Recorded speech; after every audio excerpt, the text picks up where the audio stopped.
వైసీపీలో ఉన్నటువంటి వాళ్ళ లిస్ట్ అంతా ఒకసారి ఈనాడు జ్యోతికి ఇచ్చేస్తే వాళ్ళందరికీ ఏ ఏ ప్రాంతాల్లో ఎలాంటి లిక్కర్లో పాత్ర ఉందన్నటువంటిది ఈనాడు జ్యోతి తయారు చేస్తాయి. ఒక డిజైన్ స్క్రీన్ ప్లే తయారు చేస్తాయి.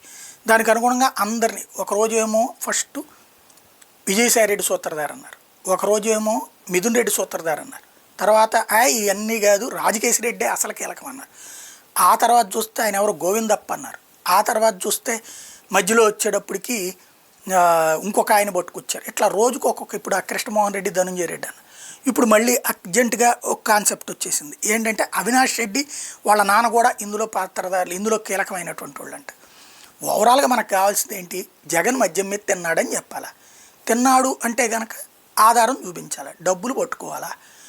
ఇప్పటి వరకు వాళ్ళ వ్యాపారాలు చేసుకుంటూ వాళ్ళు సంపాదించిన ఆస్తులనే మద్యం వ్యాపారం మీద సంపాదించిందని చూపెడుతున్నాం. అది ఎట్లా సాధ్యం అవుతుంది? ఇప్పుడు బంగారం కొన్నారు, మనం 50,000 రూపాయల బంగారం దాటితే అక్కడ ఆధార్ ఇవ్వాలా, ఇది పాన్ కార్డు ఇవ్వాలా. 2 లక్షలు దాటితే అక్కడ ఆధార్తో సహా ఇవ్వాలా.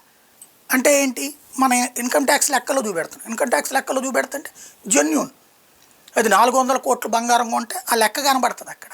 అది వాడి వ్యాపారం వాడు చూసుకుంటాడు. అట్లాగే లేకపోతే ఆస్తులు కొనుక్కున్నారు లేదా వ్యాపారంలో పెట్టుబడులు పెట్టారు, అకస్మాత్తు క్యాష్ తీసుకొచ్చి అందులో పెట్టలేదుగా.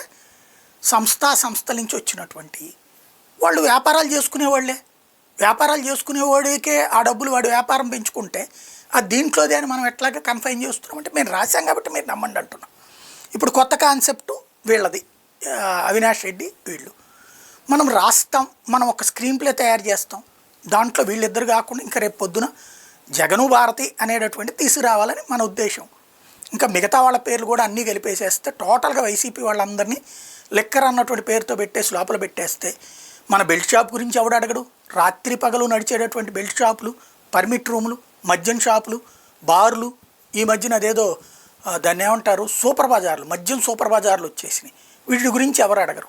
అదే కదా మనకు కావాల్సినటువంటిది, అదే చేసి పెట్టేస్తే పోతుందిగా.